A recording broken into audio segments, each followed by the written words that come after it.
Good evening, everyone. Thanks for attending this overview and scrutiny meeting on Thursday, the 29th of January.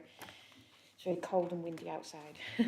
I'm Deborah Platt, and I'm the chair of the meeting, and this is Arjun Singh, who's my deputy chair of the meeting. When speaking, please do not obstruct your mouths to enable lip reading or the use of closed captions. We're not expecting a fire drill, so if the alarms sound, please exit the way that you came in. And please ensure that your mobiles are silent or off. We have a couple of people joining us on Teams. I believe it's Councillor Lowe, Asim, Khan, and... no, that's it, isn't it? Well, please note, before we commence to the business of the meeting, there is a slight change of order. Item 10, the first monitoring report, recruitment and retention task group, is moved up the agenda to item 8. Okay, apologies, Claire. I've got Ryan Towers and Pauline McGovern. Are there any others? Thank you, Chair. Yeah, we've just got Councillor Towers and Councillor McGovern, and also apologies from Councillor Bradley, who says that any actions for him will be picked up by the Deputy Leader. Thank you. Did you know about that? I don't want to take full. Yeah, oh yeah, it says that there. Number 1, declarations of interest. Has anybody got any declarations for any of the items? And if you don't know about them now, you can always raise your hand at the time. Great, thanks. And minutes of the last meeting, which were back in 2025 on the 23rd of October. Are there any issues with the minutes? No? Do I have a proposer and a seconder? Lovely, lovely. And does everybody agree with them? Great. And the minutes of the last meeting of the overview and scrutiny on the 4th of December in 2025. These have been attached to the agenda for discussion so that the committee can keep updated on the work of the scrutiny panel, performance panel, sorry. This arises from one of the recommendations in the review of the overview and scrutiny task group. So are there any issues or questions that you'd like to raise on the scrutiny performance panel minutes? No? Okay, so the panel welcomes the update on the work of the ONS performance panel. Number 4 is public questions, but I haven't received any. So number 5 is the notice of executive decisions. The latest notice is linked on your agenda. Does anybody have any comments or questions about that report? No? So the recommendation is that the executive decisions will be noted. Yeah. So number 6 is the update from the representative on Lancashire County Council Health and Adult Social Care Overview and Scrutiny Committee, which is a bit long. Margaret, sorry. I was looking all round for you then. I didn't see you there. Margaret France, Councillor France, sorry. Thank you very much, Chair. Yeah, I've moved positions tonight for some reason. So I'm reporting on 2 meetings really tonight. The first one was the 5th of November, which I did attend. It was a long and complex meeting with quite a lot of discussions and questions backwards and forwards. The second one was on the 10th of December, when I have to say I wasn't able to attend, neither was my deputy, Councillor Brown, but I have watched the webcast through a couple of times, and I've made some notes that I can share with you if that's what you would like. So I tried to make my notes short, but there was a lot more of them than I realised. So each time there tend to be 2 or possibly 3 significant issues. So 5th of November meeting, the first thing was developing a prevention strategy for Lancashire. This was presented by Dr. Sakthi Karunanethi, who is the Director of Public Health at Lancashire County Council, and happens to be somebody I've known for about 30 years, so that does help. So it started by painting a picture of where we are in Lancashire. So there's 1.3 million residents and 3,000 square kilometres of land. So Lancashire is vast, isn't it? 24% of Lancashire is technically green belt. 10 out of 12 of the Lancashire districts, so this is without Blackpool and Blackburn with Darwen, 10 of 12 districts are below the average England disposable household income per person, which I don't think is going to be a shock to anybody. But there's quite significant variation. So in the worst 10%, Burnley and Hyndburn are 11th and 18th respectively of 317 most deprived in England. So Pendle and Preston are both in the next band in the worst 20%. And yet we have Ribble Valley is in the least deprived 20%. The ethnic minority mix overall is running at 11% lower than the England average. The England average is 19%. But against that, we have Pendle at 29.9% and Preston at 27.5%. So again, huge variations across the different districts of Lancashire. And again, as no surprise, Lancashire is the most deprived of 21 two-tier local authorities in England, especially with regarding ill health and disability. There are more older people in poor health.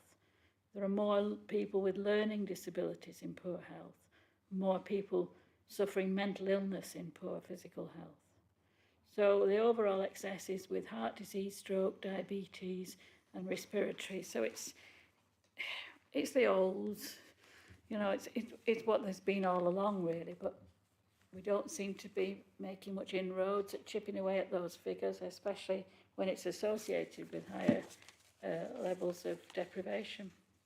So the prevention strategy is focusing on, I'm trying not to say same old, smoking, obesity, mental health, and prenatal and postnatal.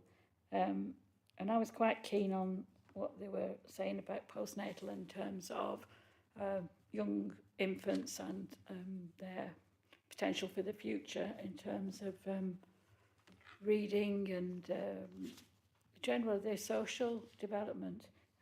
So I hope that there's going to be some funding with regard to newborns and preschool infants. So the second was the contentious item, as Councillor Snape will know all about.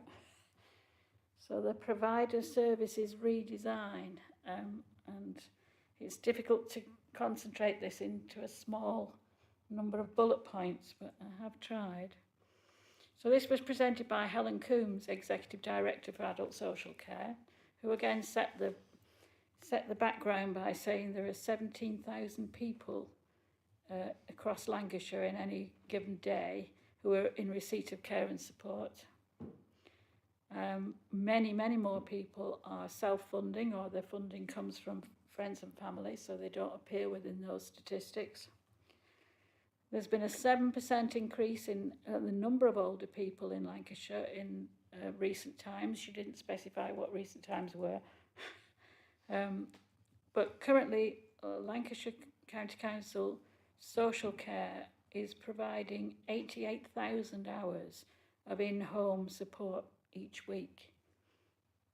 There are 12,000 people in There are 12,000 residential and nursing home beds across Lancashire at a cost of £554 million per year. So they went on to talk about the prevention in the sense of preventing the need for long-term care and having appropriate housing and so on and so forth, because there's no doubt that Lancashire per 10,000 capita, there are more people in residential care than elsewhere. I guess that feeds back into the earlier discussion about people in Lancashire are not as healthy as people in the rest of the country. We've said there are more elderly people with significant medical problems and people with disabilities and mental illness and so on and so forth. So I think we have a greater burden of health in Lancashire than in other areas, and to try and make comparisons saying there's too many people in residential care, I don't think that holds any water personally, but hey ho. So then they provide a redesign about reviewing services. Cabinet gave permission to start consultation after the CQC report And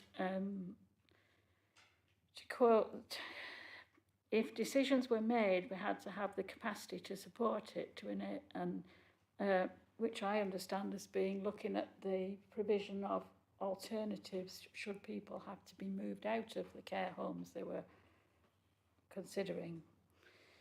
So the 18-month programme to review care homes is, quote, the proposals to accelerate re-provision of 10 older people's services, of which 5 were residential and 5 daycare centres, due to significant service quality risks arising from the condition and suitability of the buildings across 7 sites. And then the public consultation that was launched, as I understand it, was more about the evaluation framework and how care homes and daycare centres were to be rated and what sort of value different things were given to.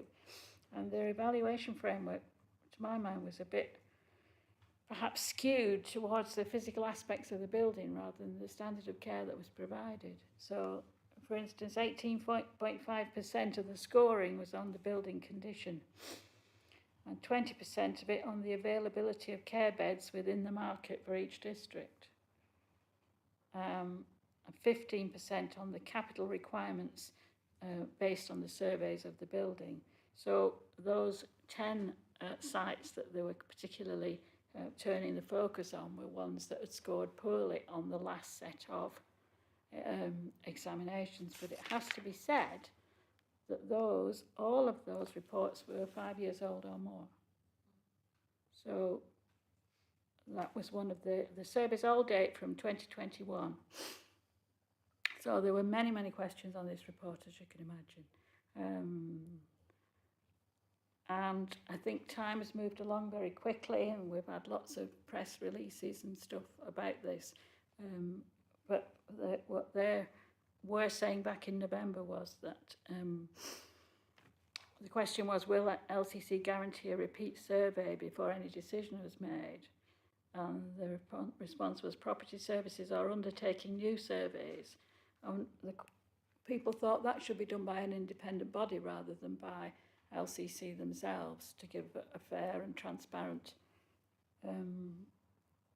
view about the re-provision and whether there was a possibility that re-provision would be by private organisations rather than by LCC itself. So it was quite a fraught meeting, shall we say. So LCC has got to provide £50 million of savings in this year. So it's quite difficult for them, I guess, to understand where they're going to find that money. So we know that the last review that was undertaken of Grove House, which to bring it down to our local area, that was taken in October 2021, and the chief burden of the costs that would take to bring it up to acceptable standards seemed to be electrical situation that needs, I guess whether they'd not come out and said it needs a total rewiring, but they were talking about the major portion of the money that would need spending to bring it up to standard would seem to be the electrical supply. So 10th of December meeting, as I say, I was not able to understand. Once again, a long meeting with 3 substantive items. The first being enabling digital technologies in adult services. So prioritising digital tools, including AI, supporting staff and patients, sharing records with partner organisations, which has got to be a good thing, and to allow for accurate records and data sharing. So there's no additional budget for this. They're looking at delivering efficiency savings without compromising care by adoption of artificial intelligence to release practitioner time, in case prioritisation, in risk management, report writing and chronology for court cases. Now, I don't know whether any of you have experience of AI, but I would have thought there are risks inherent in allowing AI to produce reports for court cases and prioritise cases. I'm guessing AI picks out certain words it's looking for, and sometimes the language that people use, they phrase it in a different way, but it means the same thing. I'm wondering how. But hey-ho, this is part of the NHS 10-year plan, so we're moving on with digitalisation. So that was the second substantive item, was exactly that, the NHS 10-year plan, delivered in July 2025, with its 3 shifts in emphasis: hospital to community, analogue to digital, treatment to prevention. And there's an acknowledgement of the considerable local challenges, not least being the financial position, the ever-increasing pressures across the health system, 48% reduction in the ICB workforce, and a requirement to change how services are delivered. So the ICB's role now seems to be as the Strategic Commissioner for Health Services, primarily, above all else. And they went on to talk about the opportunities with neighbourhood health plans, market management, and population health prevention. There are currently 2 neighbourhood pilots in Lancashire, Morecambe Bay and East Lancashire. So we will be watching with interest the results of the neighbourhood working arrangements. So the recommendation was to return with insight from the 2 pilot schemes in 6 months' time, or whenever convenient, to the Health Scrutiny Committee. And you'll be glad to know this is the final item. This is number 3 of the December item, was talking about NHS secondary care orthodontics, proposed service transformation. So to put that in context, orthodontics is provided, the primary orthodontics is what your own dentist would refer you to if you needed orthodontic treatment. For many years in Chorley, your Chorley dentist would refer you to the dentist on Dole Lane. It may not be the same now anymore. I apologise if it's not, but it's your service that's local to you. There are a small number of people that can't be helped in that way, and they need much more specialist treatment. So they are in secondary orthodontic treatment, and that is what this is about. So it's about 1,400 people per year across Lancashire who need the secondary care level of orthodontics. It's currently provided by all of the Lancashire hospital sites, which are deemed to be very fragile services. And they quoted, I think it was Blackpool Hospital, frequently organising clinics only have to cancel them at short notice because they haven't got a consultant to run them. So there are, across the Lancashire patch, there are great inequalities in waiting times at the different hospitals, failure to recruit consultants, and the feeling that it's not financially sustainable in its current form. So the proposal was to centralise for East Lancs Hospitals Trust to be the lead provider at its 2 sites, both at Burnley and at the Royal Blackburn. There would then be a second hub at Chorley Hospital, and then 2 further satellite clinics, one in Blackpool and one in Furness. So looking at the map, unfortunately, put most of the services together within a small area and across the huge map of Lancashire. Not surprisingly, the councillors who represent the northern parts of Lancashire and the northeastern side felt that they had a great distance to travel to reach those clinics.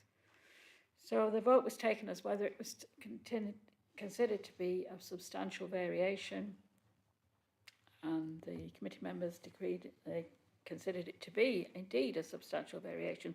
So that means it will go out to public consultation. So we won't know for some time whether this actually gets off the ground. But for us in Chorley, it's not a problem with Chorley because it will be one of the, I think they call that the hub to East Lancs, but it's the people further out in the peripheries that would have difficulty. So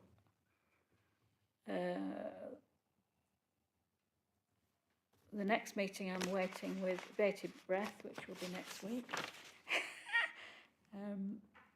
There are some interesting things on that, which I'll no doubt be reporting back to you about, but I think the situation with regarding the care homes has changed dramatically, and I know that Councillor Snape's a lot more up to speed with this than I am, because apart from the health meetings, which we've had no update on whatsoever, there's been a lot in the press and a lot that you'll have seen on social media and so on and so forth. So it's a dynamic situation. I think there's been some good news about Grove House, but we're not out of the woods yet. I think it can still be subject to a challenge, can it not, Kim? It's got to go through the council formally, so the administration have made an announcement politically, which you think they would be unlikely to backtrack on. But as we know, formal processes that when you run a consultation, you've got to sign it off through your council processes and procedures, and that hasn't happened yet. But I think we're 9/10 of the way, and I think we've certainly won the first argument. Did they just miss the opportunity to do it at the last meeting, or did they just not realise that they did have to do it at the last meeting? Or was it not known by that point? The last meeting, there was a cabinet meeting last week, I believe, there was a lot of press coverage, not last weekend, the weekend before, and a lot of pressure put on them to say, Right. Commit to keeping these places open. They then went into County Hall the following week, made a political announcement without speaking to officers and the chief executive. And there's been a lot of pressure saying, you had a cabinet meeting coming up that week, you've got another one coming next week, do the responsible thing and put it through cabinet rather than wait until the spring. Right. There's another cabinet meeting on Thursday. It's not on the agenda, so I do hope that they won't wait until the spring, because in principle, it will stay open, but until it's formally signed and sealed, still a lot of uncertainty. Yeah, brilliant. Thanks, Councillor Snape. And thanks, Councillor France, for all of that information. Sorry, I'm not overwhelmed. Would you like my notes? I don't know whether you've got any questions for Councillor France, or if there's big lengthy questions, if you want to put them on the email and we can all round robin them so everybody gets to hear. It's up to you, Councillor. I'm sorry, Margaret. I want to ask the question about the last meeting. I wasn't here, and you noted that the adult social care had underspent by 42 million in 23-24. Do we know why that was, and is there any plans for that 42 million? I would imagine that's gone back into general funds rather than it won't be earmarked for underspend to stay within social care. If I understand the situation rightly, I can't say I'm an expert on how the systems work at Lancashire County Council, but I would imagine that has now been spent on something else more pressing, perhaps. You can't spend 42 million in a rush, can you? You could. I think it seems very unfair to us as ratepayers, that in our rates we give an amount of money for adult social care through our council tax, and if it's not being spent, then I think we should hold them to account. No, it is a good point that if it's ring fenced in the council tax, why isn't it ring fenced in the budget so it doesn't get squandered on different departments that need more when it should be spent in the department that it was taken for? It's a good question. I think we might want to take that one up with Lancashire as a question. I hope you made a note of that. I was said it. Oh yeah, Councillor. No, Neil. In my former life, I worked at Bolton Council, a social care authority in social care. The amount in the council tax was for adult social care was not ring fenced within the council tax system, so it was just general. It was just they were allowed to put up council tax by an extra %. That percentage was only around for a few years. Actually, now is not separated on the council tax bills. That ended, I think, last year, or has ended. And those amounts were top-up amounts to original budgets, so they will be spending way in excess of what that percentage ever generated. Right, so it's a non-question really, isn't it? Never mind. Councillor?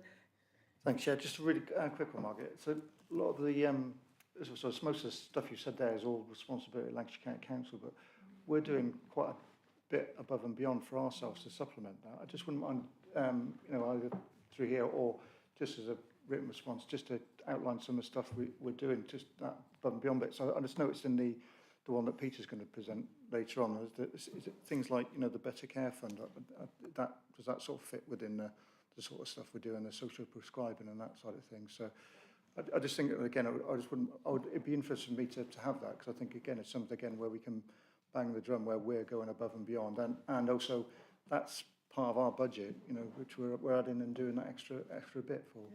Councillor Wilson's got an answer to that. Yeah, well, no, I mean, just to say that, first of all, Russ is correct. There is a lot that we are doing that's above and beyond. So, I mean, we are probably spending in the region of £2 million plus on non-statutory work. Probably much more than that, actually, when I really think about it. But in the field of health, which Jennifer, in the field of social prescribing and stuff like that, there's a massive amount going on, supporting families. But we mentioned some of it in these papers, like you say, about dealing with the cost of living, dealing with the cost of food and the school uniforms, you know, all those schemes that we've had going for a number of years and stuff. Again, that's all above and beyond our statutory responsibilities. And of course, don't forget, we even give money to other things, such as like the youth zone and stuff like that. So there's all that sort of work going on with, that's not just on health, but it's linked to health in terms of, obviously, and something Margaret's very keen on, which is coming up this year, which is about school readiness as well, you know, which again links into NEETs and things like that, because the earlier you get into that, the earlier you stop the problem down the line. So there's a lot of work going on there that we are involved with. In terms of providing a breakdown, we can provide a breakdown for you. There's no problem there in terms of what's done. I mean, it will be part of the budget papers anyway, so you'll be able to see it clearly. But you are correct, and it is the case, Chair, that there is a lot of work going on there. And we put a lot into that, which also makes a mockery of nonsensical newspaper headlines I've seen this week about how we're poor because our core spending is being reduced and it's one of the lowest in the country. The reason it's lowest in the country is because one of the most efficient councils in the country, and we don't need as much money from central government. We raise it ourselves, and therefore we spend it ourselves where we need to spend it. Yeah, it's a big area for us. So I just think it would be useful. So when we're just for councillors and stuff, when they're on the doorstep and people saying council tax this, actually we're going above and beyond, and we're actually, you know, all that additional stuff we're doing, because it actually makes our residents, you know, better and can contribute more to society rather than just, you know, washing the hands of them and leaving to Lancashire County Council to do it. So I think, you know, to have an overview of some of the things we're doing on that would be of use. But yeah. That's your task, and above and beyond list, Peter. Councillor France. Yeah, I think you're right, absolutely right, Russ. We do a lot more. I think it's disappointing we weren't chosen as one of the neighbourhood health projects. I think we applied to be one, but we weren't allowed it. But when you think of all the work we do through our agencies like Pivot that bring together DWP and housing and fire and lots of different, you know, the voluntary sector as well.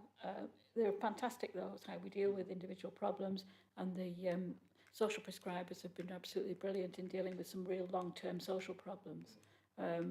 So it is very disappointing, I think, that we weren't perhaps able to show just how good we are by the neighbourhood working, because neighbourhood working has been embedded in this council for a long time. Thanks. Any more questions for Councillor Snape?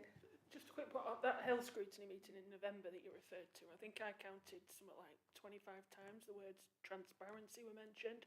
And I wonder, in your role on health scrutiny and as the cabinet member for health, whether or not you could advocate for us to see the updated property surveys for the care homes and the day centres, because at that meeting we were told that new property surveys were being done. I know that the property survey's been done on Grove House in December. Obviously we're in a better place than we were in terms of the future of it, but the cynical person would think the reason why they won't release it is because there's nothing wrong with a lot of these buildings.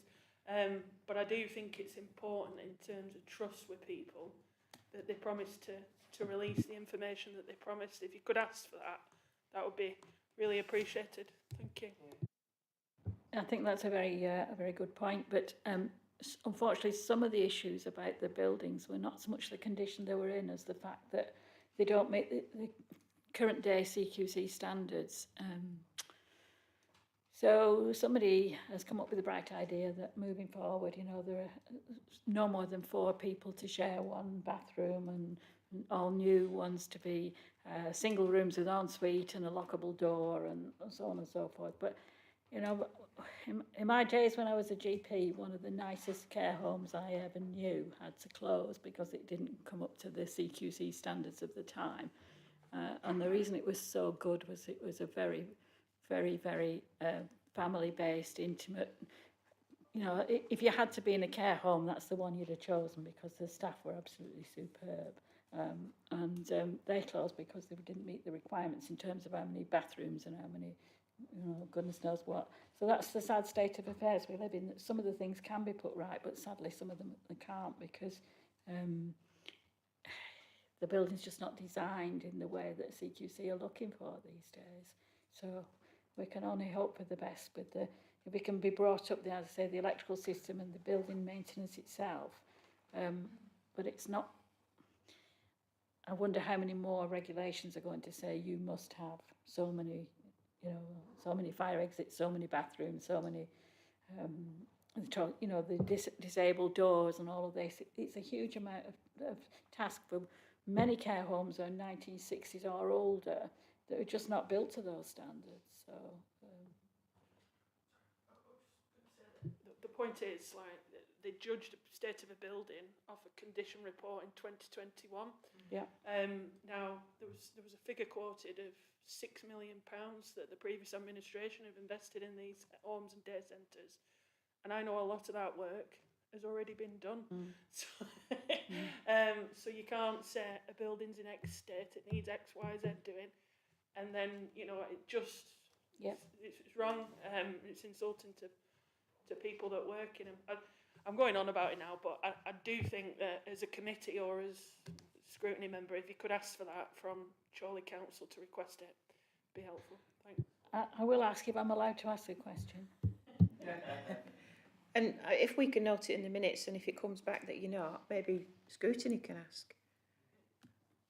Yeah. No. Cheers. Thanks, Margaret. Councillor France, sorry. You know who you are. Item 7, draft budget 26-27. Councillor Wilson's here to speak to you about that, and the Director of Finance, Neil Holton. Thanks, Chair. So as the Chair just said, obviously this is the proposed budget for 26-27.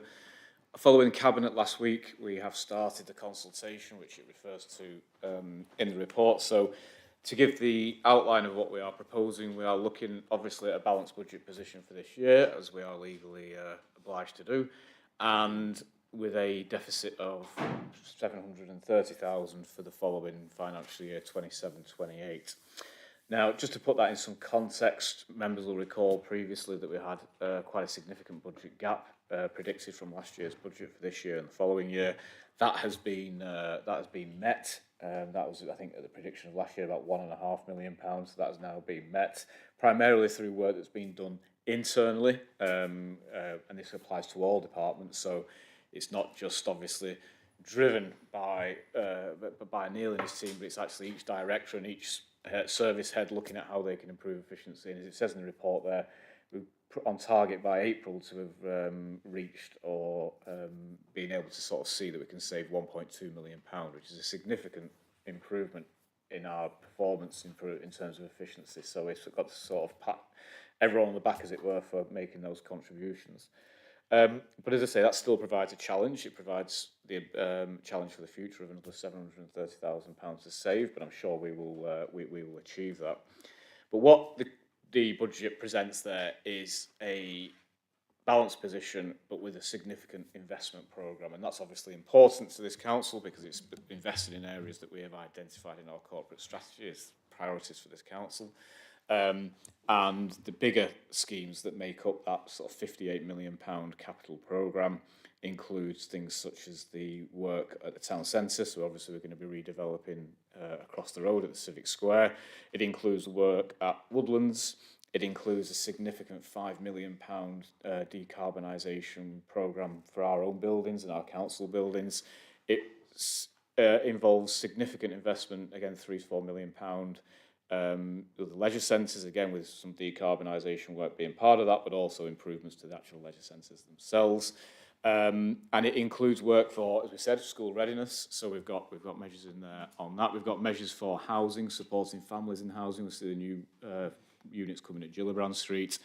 And we've got measures to address improvements in parks and open spaces. So again, whether it's in rural communities, whether it's in the town centre, whether it's aimed at families, whether it's aimed at people struggling with the cost of living, whether it's aimed at people who need to be more active, we have got those priorities that we set out. We continue to fund those priorities. So this council continues, despite a number of financial challenges, which I'll touch on in a second, we continue to maintain our programme, we continue to maintain our investment, and we continue to build on the investment and build on the services that we've delivered over many, many years, and successfully continue to deliver, which now we consider business as usual, but at one point it wasn't business as usual. It's only business as usual because we've baked it into our budgets and baked it into the way we do business, coming back to Councillor Green's point about the stuff that we do well above and beyond just our statutory duties, such as emptying the bins and so on, as important as that is.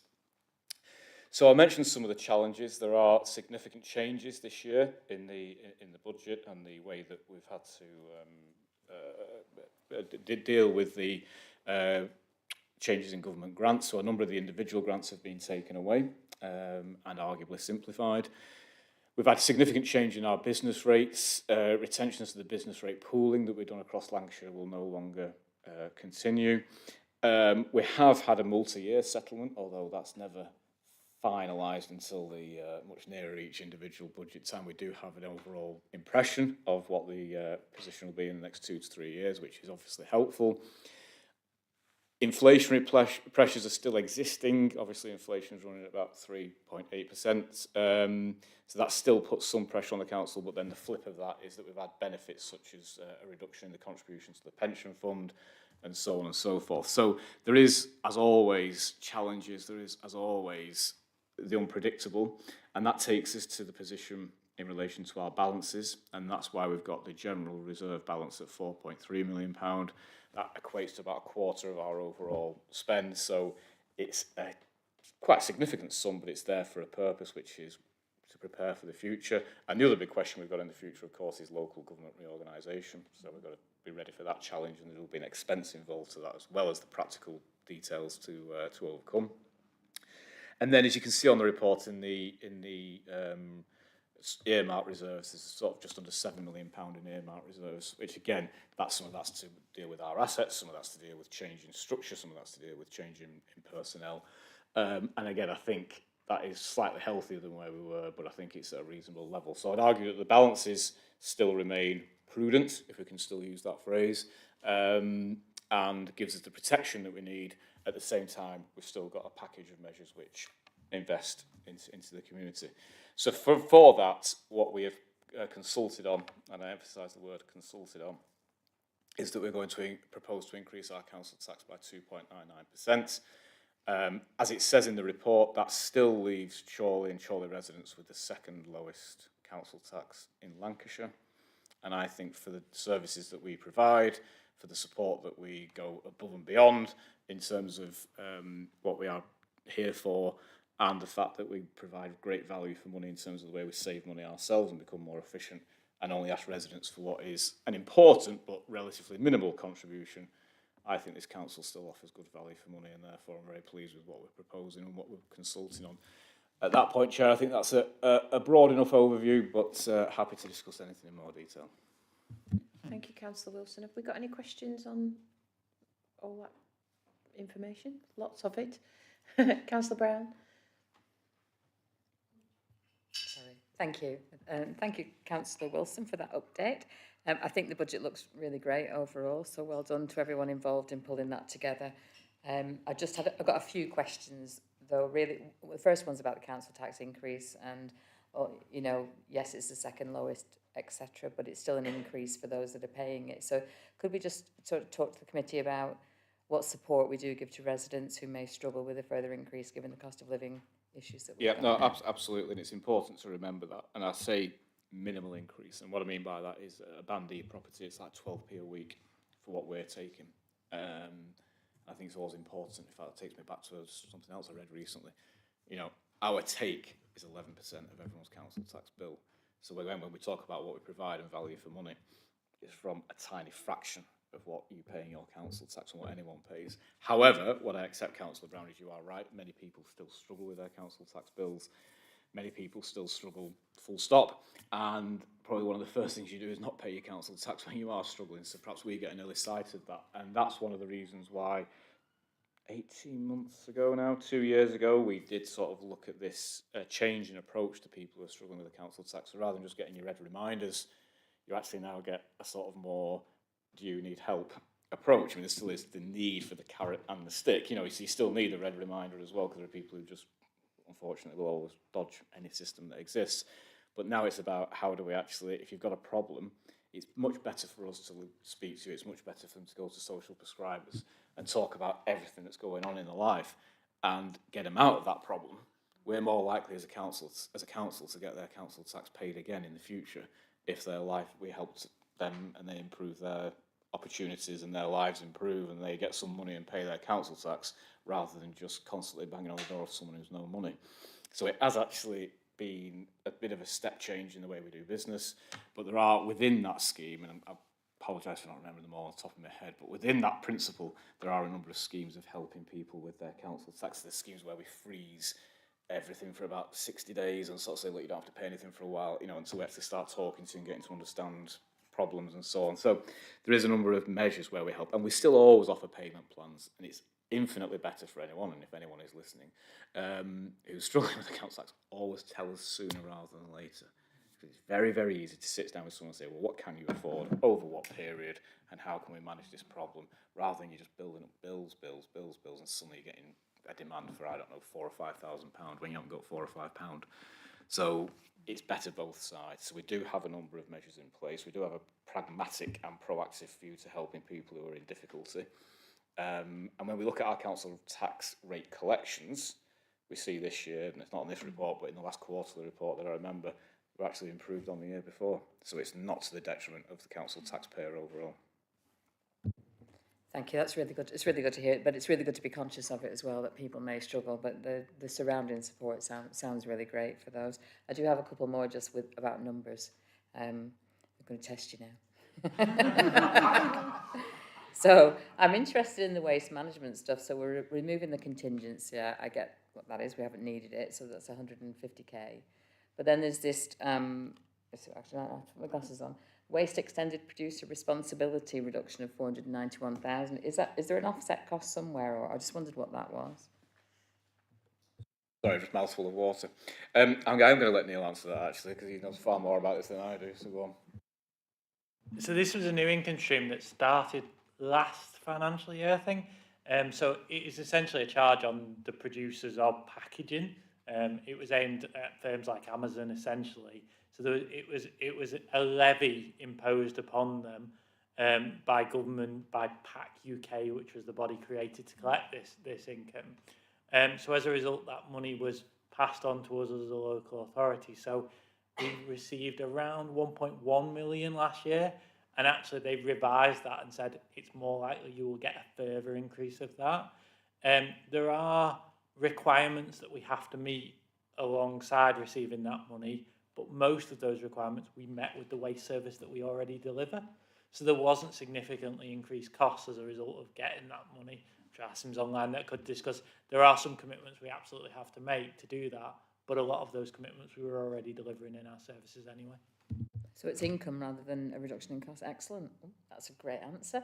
I like that one. So then another one I'll test you on then. So Brinskull, the 100k cost looks like it is just non-recurrent in year, so that's the increase in hours. So is the plan to not continue that increase, or is there a different income stream for that one? I can't now with the ward member sat next to me, of course. I have to absolutely commit fully to Brinskull, absolutely. Yeah.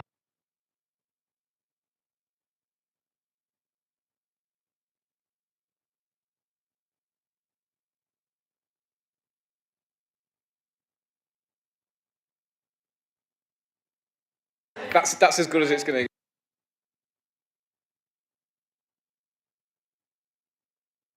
Are there any other questions not about Brinscombe? Councillor Green. Thank you, Chair. Just a couple of questions. Just in terms of on agenda item page 25, in a green sustainable borough. So I noticed the 5.1 million government grants to reduce carbon emissions. It's not just a dogmatic, we're just going to try and reduce carbon emissions. This, my understanding is this will actually save money in the long term, this work, in terms of reinvesting in the buildings.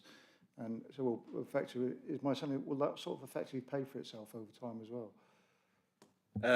Will it pay for itself? I'm looking around if anyone actually knows the figures. I don't think we can necessarily completely pay for itself, but I think one of the reasons, well, I don't know if you do remember actually, because Councillor Green, because you might not have been on the council at the time, but a few years ago, we were looking at some decarbonisation work, but we're also looking at remodelling the building generally.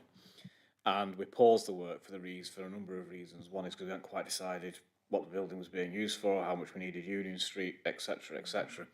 So what I would say is it might not, does it pay for itself in terms of purely in energy terms? Don't know, probably not. Will it help? It'll help significantly. Will it help with the general restructuring of the way we do our business generally and improving the efficiency of the building? Absolutely it will. Now at the leisure centre, obviously massive cost there in terms of the energy, the energy bills and so on. And again, that does some significant work going on there. And I don't know if Jenny wants to add anything to that specifically in relation to the leisure work, but it is a big issue. Yeah, so from the leisure, it's not just about the carbon. It's also about use of the electrics and gas. So there'll be new lighting, which will again reduce energy consumption. There'll be a new buildings maintenance system, which is supposed to monitor temperature and adjust accordingly. So there's lots of things, there's new insulation being put in the roofs and the walls. So again, hopefully reducing. The only caveat that I would add is electrics is more expensive than gas. And because we've got the heat pumps, they're running on electric. So it's really difficult for us to say it's going to save us a lot of money going to a heat pump than it would be leaving gas boilers in. But some of those other measures and the solar panels will reduce the energy consumption, which will hopefully save us money. But there's no guarantees because obviously electrics costs are more than gas at the moment. Yeah, that's good. And the other question I've got in terms of the 6.6 million investment in there's a woodland site in terms of that. So that's what is there a return margin on top of that? So when you invest 6.6 million, is there a figure we expect to get back? Is there a positive figure in terms of that investment? Yeah, I mean obviously it's a mixed development site, so yeah. you'll hopefully you'll make money from the sale. Yeah. And then obviously we've still got a commitment to some sort of education stroke community facility on that site as well. I mean, in an ideal world, that'd make money as well, but you can't, that's not what it's there for. That's not part of the principle, but the development side, very much so. Yeah. And there was one other one, the other ones I mentioned earlier was just in terms of the things like the Better Care Fund as well, helping people to live more comfortably and contribute to society. I think, again, that's something we should be patting ourselves on the back, and then the work Terry's done in terms of Gillibrand Street for the, helping people that are homeless. Again, by helping those people out, we can get those people, back on their feet and being able to contribute back to society, which can't necessarily put a pound on that, or pounds on that, but that is a big thing to do that, and I do welcome that cost again, above and beyond. So it's a good bit of work there. So thanks very much. Yeah, Councillor Singh. Just a few from myself, if that's okay. So, just in general terms, so obviously you understand we've got a 2.99% increase on the council tax. Just for obviously benefit of everybody here, can you let us know what alternatives were modelled and was the scope to model a 0% increase? Yeah, I mean, every year when we take the decision on what to do with council tax, and don't forget there are some years that it's been frozen, there are some years that it's been increased. So just to give you a flavour of that, in the last 10 years, our council tax has gone up 22%. Inflation's gone up 35%. So we haven't even kept pace with inflation in our council tax. So every year, yes, we do look at it. And the fundamental question, Councillor Singh, is one that we will have to answer as a group and then answer as a council, is do we need to increase council tax? Do we actually need to increase council tax? Now, you can always argue a case for it, you can always argue a case against it, but it comes down to real financial pressure. So has that been considered? Yes. Is it continuing to be considered during this period of consultation? Yes. And will we make a decision in February, of course, or March, sorry, of course we will. Will that be this 2.99? Well, it's better to consult on a 2.99, even if you change your mind and come lower, rather than the other way around. Consult on, let's say, a 1% and then say to everyone, sorry, folks, it's 3. So it's a consultation. It may be what we have to do. It may be the right thing to do, but I can't answer for definite yet because it's not the 1st of March and it's not the budget meeting just yet. So it's very much open mind. No, that's okay. That makes sense. Obviously, we'll obviously come back to that when the time comes. Just another one. Obviously, note that obviously the budget is balanced for 26-27. As you mentioned tonight, the 27 to 28, there's a £730,000 gap there. Just in terms of obviously yourself and Neil and the officers, how confident are you in closing that gap? Obviously, I can understand you've got the evidence and you've got the support from previous years, but just in terms of going forward, as you know, as you mentioned, inflation going up, how confident are we? If Gary Hall was chief executive, I'd say very confident because he always had about £500,000 tucked away down the back of the sofa every year. But in all seriousness, yes, it's a challenge. However, we've met those challenges every year, and every year I sit here and talk about the challenge, and that's not because we say it for the sake of saying it or because it's not real. It's very, very real.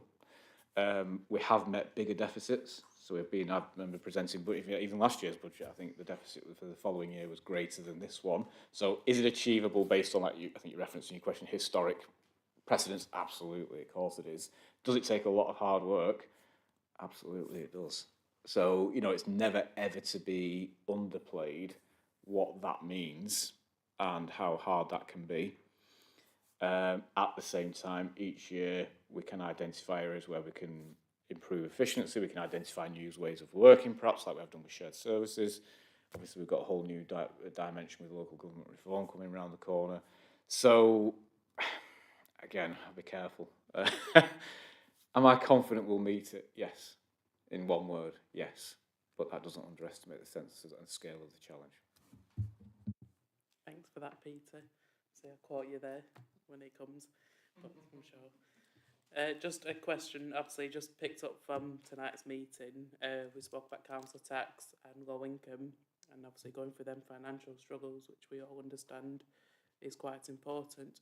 But just for my benefit, what's the process of people who don't have a low income, can afford the council tax, but actually refuse to pay it? Is there a process that we can go and get that money back? So quite simply, you get a number of reminders that you owe the money, and when you don't pay, ultimately you are we'll ultimately refer it to the bailiffs. Ultimately, go to court. Now, we try to avoid that with people who genuinely can't or are struggling, as we said about helping. But if someone's just being completely belligerent, and we've seen 1 or 2 comments recently on Facebook about all these brave people that aren't going to pay the council tax, I would say be careful what you wish for and be sensible and apply your common sense and abide by the law. Just following on from that, then obviously understand the bailiffs and collecting that money is key and everything. Is there an option to stop services, for example, refuse waste collections if that takes place? No.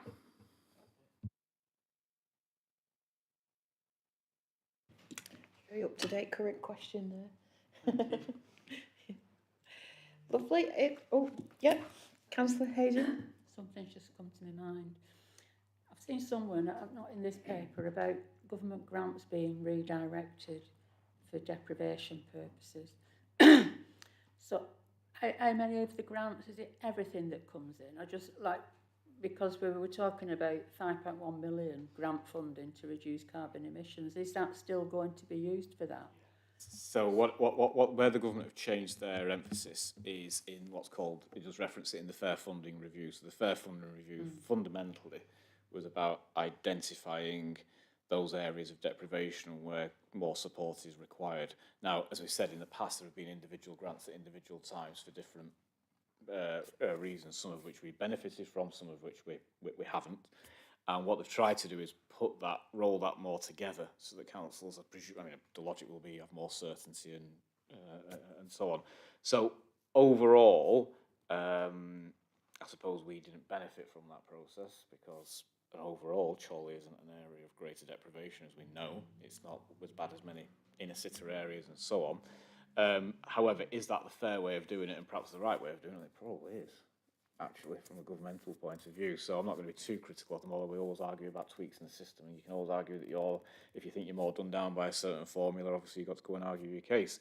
So that's what the government tried to do, and that's what you've seen about this idea of targeting deprivation. But within that, there are still grants, as you say, about things like decarbonisation. That's totally separate, so that still comes our way. But it's that fair funding model, which was seen where we've seen this attempt to not re-establish, but sort of re-gear, as it were, the way local government funding works to make sure the money's going to those areas most in need. Okay, thank you. Great. Any more questions? No? Excellent. Thank you very much, Councillor Wilson. So item 8, oh no, hang on. We have a recommendation that the committee welcomes the opportunity to review the 2026-2027 budget update and comment on the proposals ahead of the approval in March 26. Are you happy to welcome that? Yeah. Seeing as we've already done it. Yeah, you can go if you need to. Does anybody want to go? Yeah. So item 8 is first monitoring report for the recruitment and staff retention overview and scrutiny task group. Councillor Wilson is here for this item too. Oh no. Thank you. That's right. We just moved it. I've got a note moved from 10. Yeah. Off you go. Okay, thank you, Chair. So as members will recall, the scrutiny work was done back in 2023, I think, or started in 2023, and a number of recommendations made about supporting, improving staff retention and support. So I think last time we discussed this, Cabinet, and I think it's also at this committee, there was a number of positive recommendations that were made, and in great credit to the team who have implemented this, we've made good progress from those from that task group. So thank you to the task group for their diligent work, and thank you to our officers for them making sure that this is all being put in place and continuing to progress. So if we could just look at just as an overview, Chair, there was 5 recommendations made. The first relating to the senior management team looking into the feasibility of the living wage accreditation. As it says in the report there, we've already make sure that we pay all our staff the living wage. The issue comes with contractors, that's part of the accreditation. As it says there, we really need to go through the next pay award and pay agreement for 26-27 and see what the financial position is. However, I would also urge, and this is just me speaking slightly independently, I'd also urge a common sense approach to this, which is if we can guarantee all our contractors pay the living wage, I think that's a very strong position to be in. It's where we should be in principle. However, there is a financial element to this. There's also an element of if you had a local company that perhaps doesn't pay all its employees the living wage, but obviously pays above the minimum wage, do we want to be at a do we want to put those people at a disadvantage for this? You know, so we've got to have a careful balance here. We want to support. We have a very clear commitment to supporting local employment, supporting people. So I would say we should do it. I would say we need to look to do it wherever we can. But I would just urge a little bit of caution as well on it. So that's just my opinion, but there we go. Moving to the second item, we look at the council actively promoting health and well-being, including mental health support. As it says there, again, a lot of work's already been done in the working with staff. The conference that it references there in February, All About Us. There's a lot of work in looking at well-being and mental health support. And then this year we can see, again, further progress made with the mental health first aiders. So we've got 12 now, and there's going to be another a cohort coming on stream. So again, it's something that's taken very seriously. It's about making sure that staff can approach people very, very early on. And again, like everything, the sooner you deal with these issues, the better it is. So again, making sure that support's in place is important. In terms of retention, we can see there that, again, we've got very, very good retention figures. So our turnover being at 11%, which is much, much lower than the average for local government. I think that sits about 18%. So again, significantly better.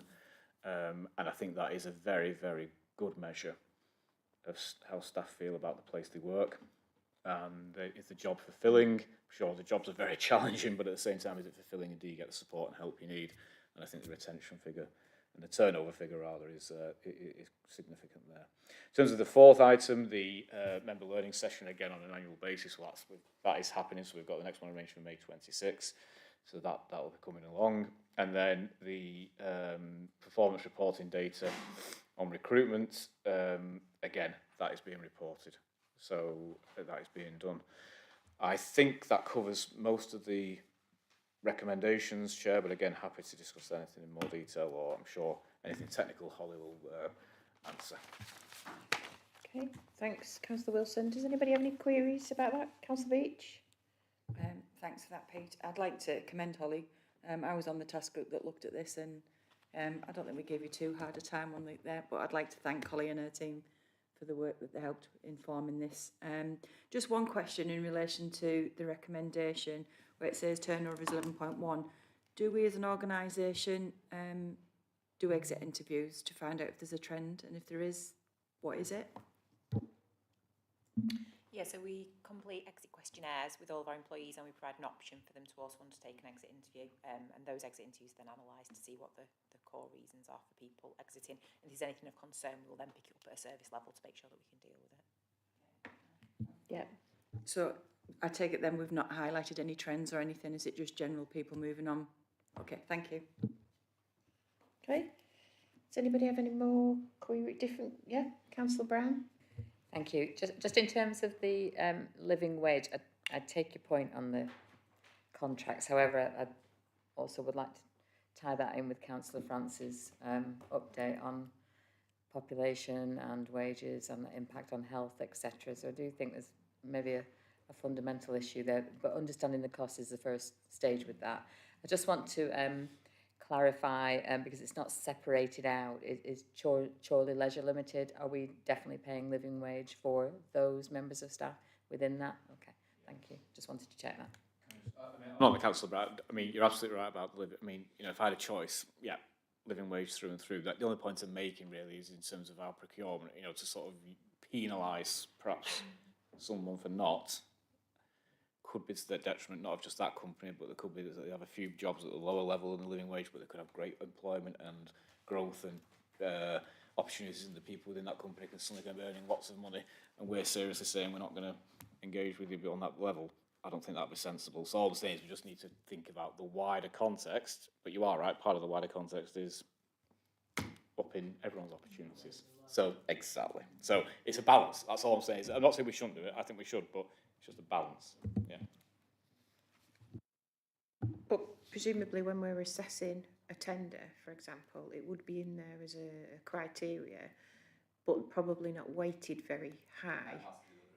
Which if you keep it weighted low, but because it's in there, people will, well, so the contractors will see it. Yeah, it's just how that ties in with your accreditation. Yeah. And what that requires us to do. Right. Right. Any further questions? No? No? Excellent. So the recommendation for us is to consider the report and provide any comments and feedback, which we've done. So thanks very much, Councillor Wilson. Item 9 is the third monitoring report for Select Move overview and scrutiny recommendations. Councillor Councillor Howarth is here to answer to that one.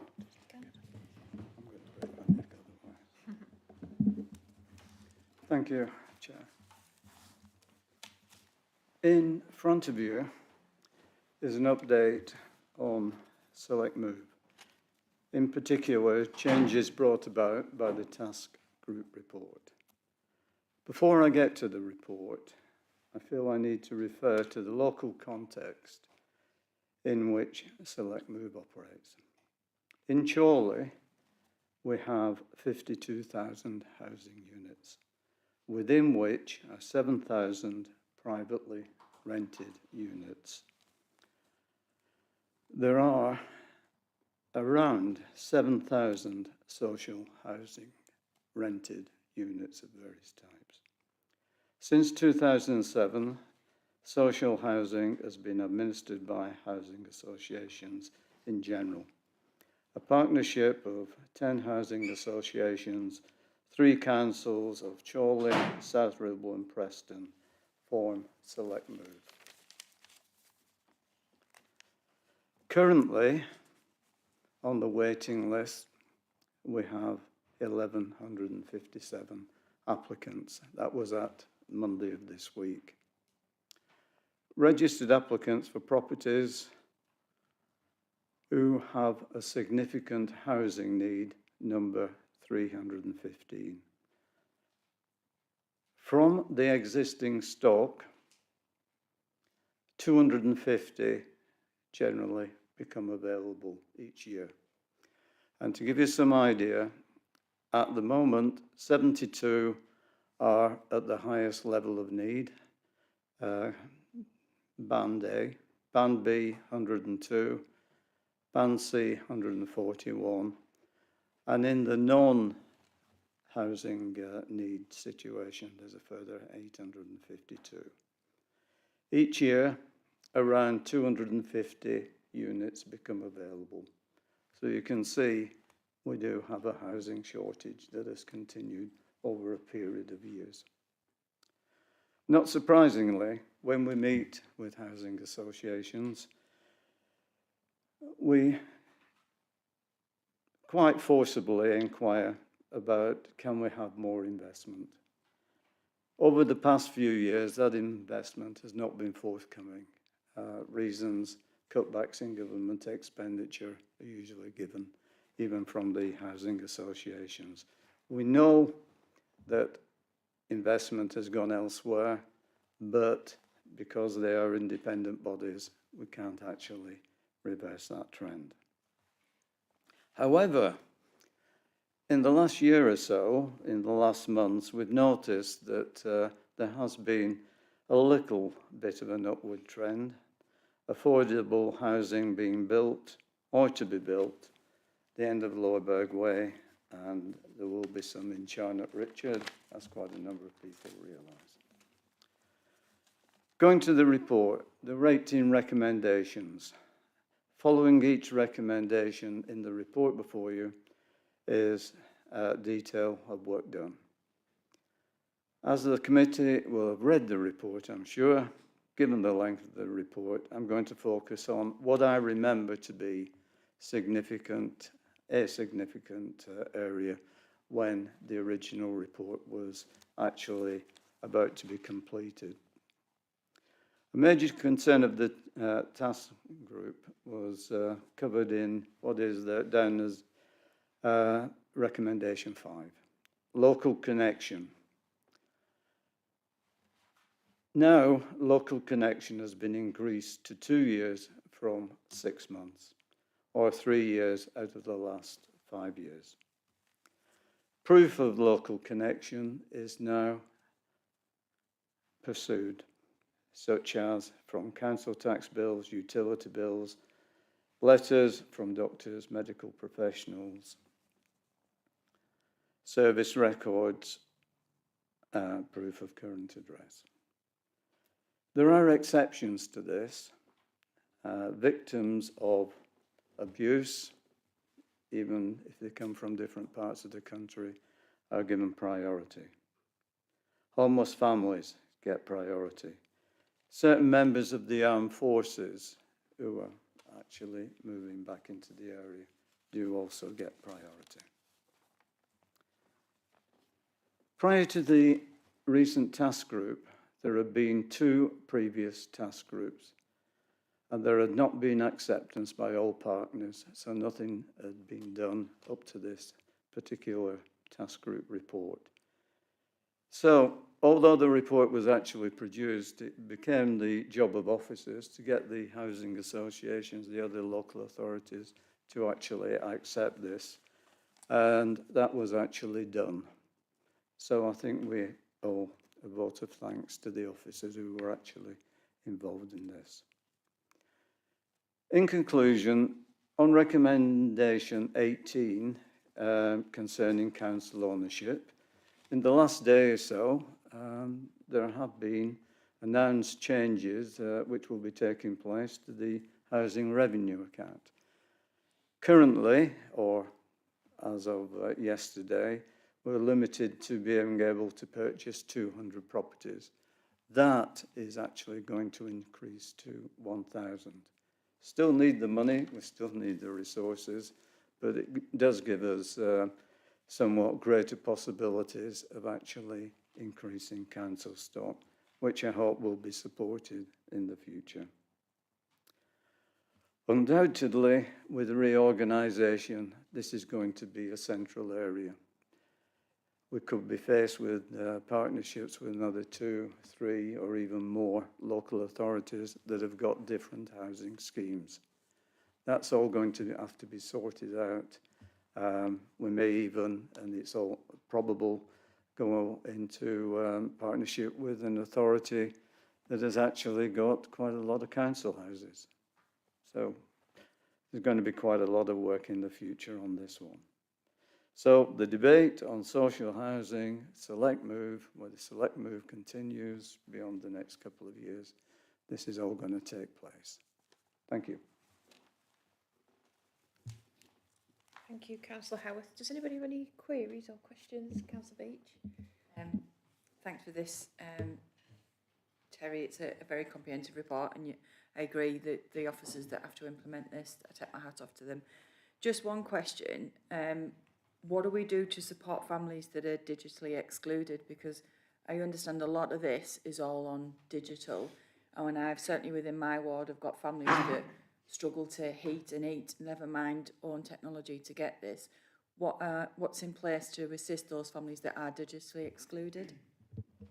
Essentially, all they need to do is contact the council officers, housing solutions, and they could actually come in and be interviewed.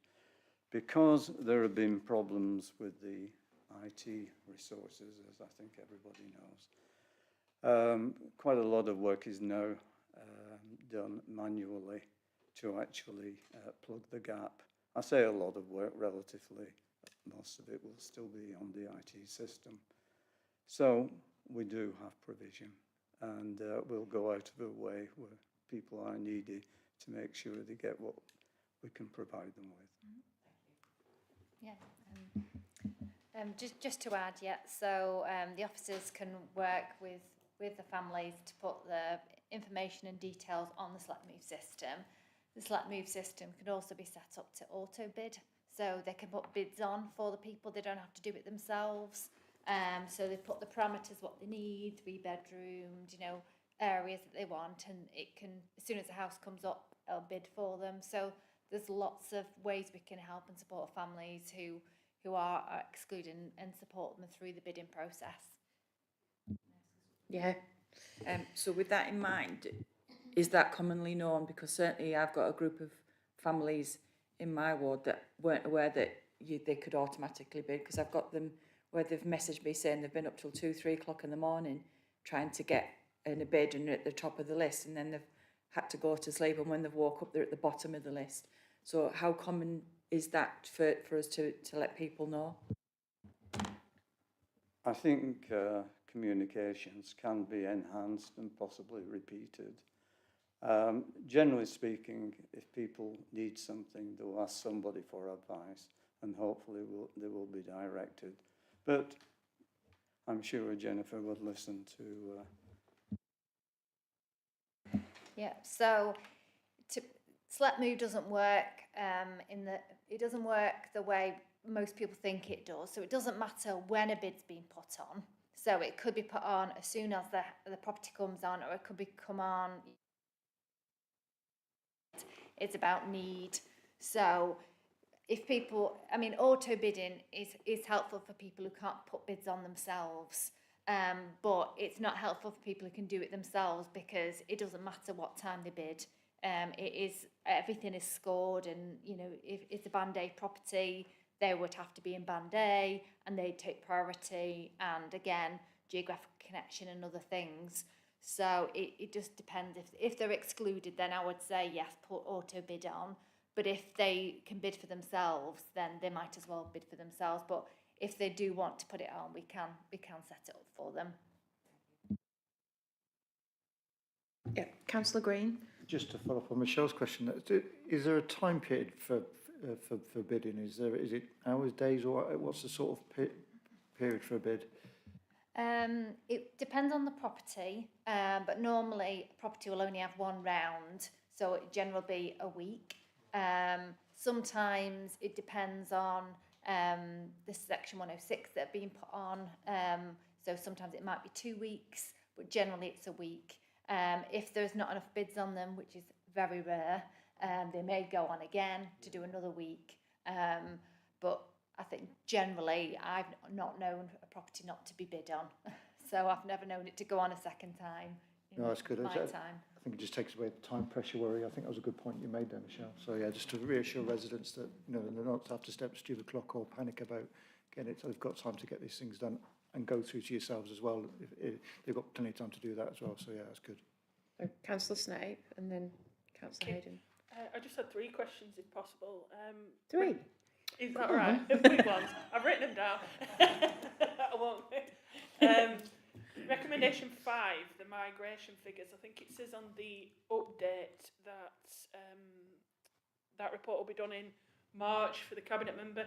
I just wondered, when you start getting those and you get a frequency, will you be sending them out to the wider members as well? Because I know that was an issue of concern for people when the task group was ongoing. Second point was just on recommendation 10. I know the officers are doing a great lot of work in terms of trying to sort out the select move coordinator and the issues with Preston and stuff, but I was reading that last paragraph, and it sounds like the officers are having to duplicate a lot of work that should be being done by the select move coordinator, and I know that's been spoken about, because obviously I come to your briefings. I know that's been spoken about for quite some time, and I just wonder whether or not that's been raised at a political level, because if it's not working, we keep talking about it and we don't seem to move forward. And then my last one was just on recommendation 14, about clear and open lines of communication, and it said somewhere that some focus groups and stuff have been arranged in terms of reviewing letters and communications. I just wondered, have we involved members of the public or people that are involved in the process? Because it's great if we've got officers doing it, but I think the reason for the recommendation was just to make sure that we involve people as well. That's it. Thank you. Okay, so yes, we can share the migration figures. So that's absolutely fine. We'll get that shared when we get them. So the select move coordinator, so a report was taken Tuesday to senior management team. So we're bring the select move coordinator back into Chorley. So South Ribble will share the funding. Preston decided to go their own way, which is fine. So we will be coordinated from Chorley. I think from our point of view, I think the recommendations that were made to Scrutiny was about holding housing associations to account. And I think where we've seen from the way it was coordinated in Preston was very much focused on the customers, which was good, and the letters and the focus groups, which is really good, and the training of the housing associations. But I think for us, we wanted to more focus on holding the housing associations to account, looking at migration figures, looking at the quotas, and that's why we wanted to bring it back into Chorley. And then, yes, the focus groups did involve customers to understand the system. And I think we have seen a real benefit from the Select Move coordinator in that side of it, and the customer side of it, and the training side of it for the housing associations, and the focus groups, and the letters and everything. So, but I think we just want to do it a little bit differently from moving forward. Just wondered if you can explain what a section 106 is, please. Sorry, that's a, well, actually, Gail is behind you. So I will leave it to Gail, who's the planning. So all major planning applications will have an element of affordable housing, whether for residential development. So that generally is between 30 and 35% of major development. So that's important in terms of factoring in that new stock coming into the system. And the Section 106 is it's Section 106 of the Town and Country Planning Act, which is why it's called a Section 106 agreement. It's just the legal mechanism by which we secure that to make sure that that comes through when the developer then gets the permission. So you'll hear planners use it too frequently, really, but it's a legal agreement that binds a developer to provide whatever it is required to make sure that that development is acceptable in planning terms. So often I look at the 106 to see what the parameters are of the placements of the properties, and so if they've got like 50% ownership or where they're getting their tenants from, so the S106 will have that sort of information, which is really useful in your village if you've got those types of houses coming. Do we have any more questions for, Councillor Singh? Just one question. Obviously, I feel like it's a bit of an open question, but I feel obviously we need to ask it for the residents in our ward. Can you agree that local affordable homes, which should have local appropriate infrastructure for local people, is more important than just planting affordable homes anywhere in order to fulfil a quota?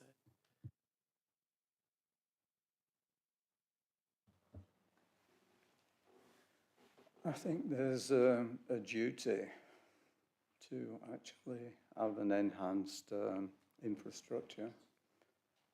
The planting wouldn't be done by the council. We actually designate certain sites that are actually in the Lancashire, Central Lancashire local plan. There are designated sites, and those sites have actually been placed in the local plan, and there is no evidence, I don't think, that says that we're actually planting them in any particular area that would deprive existing residents. Thank you. No, that's interesting to know. Thank you. Paul had all our questions, yeah? So we need to consider the report and provide any comments and feedback, which we've done, and thank Councillor Howarth and Jennifer for attending tonight and answering our questions. Okay, thanks very much. So item 10 is the first monitoring report, empty properties, overview and scrutiny. Have we done that one? Empty properties. Oh, right. Sounded familiar. First monitoring report, empty properties, overview and scrutiny recommendations. And Councillor Lowe is online, and Asim Khan is also online, just in case he's needed. So, Adrian, can you hear us? I can, Chair. Oh, great. Yeah. Off you go. Yeah. Thanks very much. As you stated, it's the first Adrian, monitoring. You're really, really quiet. Can we turn you up, or does Adrian have to shout? Try it again. Do you want me to shout? No, that's All much right. better, thanks. Okay, you can tell there's an IT issue. Yeah, it's the first monitoring report, Chair. Not necessarily going to go into the debate over the whole subject of empty properties. This is the first monitoring report since Cabinet back in November responded to the 8 recommendations from the task group. I think it was 2023, but it came to Cabinet on the 27th of November. paragraph, I think it's 9 of your report, shows the recommendations and the progress to date. I won't go through all of them in detail, Chair, but happy to take any questions. There were 8 recommendations. The second column is the action and responses agreed by Cabinet at that meeting on the 27th of November, and the final column is the latest update. If I bring members' attention particularly to, I think it's recommendation 3 of the report, which shows that the updated policy was approved at Cabinet in November, and there will be a member learning session to be established to go through raising awareness and building knowledge by members. So I'm happy to, through you, Chair, if I can't answer any questions, I've got both Asim and also Gail, who was previously responsible, but now it falls to a multidiscipline headed by my directorate. Happy to take any questions, Chair. Thank you, Councillor Lowe. Does anybody have any questions on this update report? Yeah, Councillor Brown. Thank you. Just a quick question on recommendation 5, and that's around the latest figures being presented to the neighbourhood area meetings. It just says no update. The last report was in February 25. Is there going to be one in February 26? Do we think is that what that should say? If I can answer that, Chair, because the decision was taken to, in effect, postpone the February series of neighbourhood meetings to, I think it's July, then the updated information will be supplied at that cycle of meetings, rather because there isn't a cycle in February as there usually is. Thank you, Councillor Lowe. Is there any other questions? No. No? Got off lightly there, Councillor Lowe. Thank you very much, members. So our recommendation is to consider the report and provide any comments and feedback, which we did. And thanks very much for attending for us. Councillor, item 11 is overview and scrutiny work programme for 25-26 and committee action monitoring and tracker. So I think these are coming forward following all our debates about how we can keep a track on all of these things that the committee does. So, oh no, don't know what I've done there. I've lost it, I don't know what it's done. Oh, there we are. I don't think it's in the right thing. There we go. So have members considered this, and is there anything that you want to comment on or ask questions about? No? Good. So the recommendation is that the committee welcomes the update. And you do. Lovely. Item 12 is review of the overview and scrutiny task group recommendations action plan. So the members are asked to consider the proposed action plan. Let me get to my action plan. Bless you. Okay. So any members got any questions or queries about the action plan? No, so the recommendation is that the committee approves the action plan and looks forward to progress as to implementing the recommendations. Is that okay for you? Yep. And item 13 is reports from the task and finish groups. So we've got the disability access task and finish group, and the chair of the disability access task and finish group. I need a break in there, don't I? Councillor Russ Green will give a verbal update. Yeah, thanks, Sharon. And yeah, I was pleased to be selected to be the chair for this task group, and thanks for the nominations and the support for doing that. So it's a subject that I'm quite passionate about. So yeah, it's delighted to be on it. And I think we've got a good, strong committee as well, which has got good representation for a wide range of input in this subject as well. So that's a very positive for the very beginning of it. We had a presentation from the council outlining the various activities that they do within the council and also externally for residents as well. So that was very comprehensive, and it was very positive to see the amount of work that Chorley Council does on this already themselves, and also trying to support also council members. Probably goes to sort of supporting the figures of the turnover figures as well. So it was very, very pleasing to see that. And then after that was presented, we had a little, went round the room and did a little mini brainstorm of sort of topics we think we would like possibly think to be considered. So we chucked those all in the pot, which Claire took a record of. And then we agreed afterwards to take those thoughts away and maybe add some more thoughts, chuck them again into Claire, so Claire collate them into sort of areas. Obviously, disability is a massive area, and obviously the task group is just not practical proportionate to be able to do the whole lot. So we'll look at what the main themes are, and then the next meeting, which is on the 23rd of February, we'll rationalise those down to maybe a couple of areas to focus on.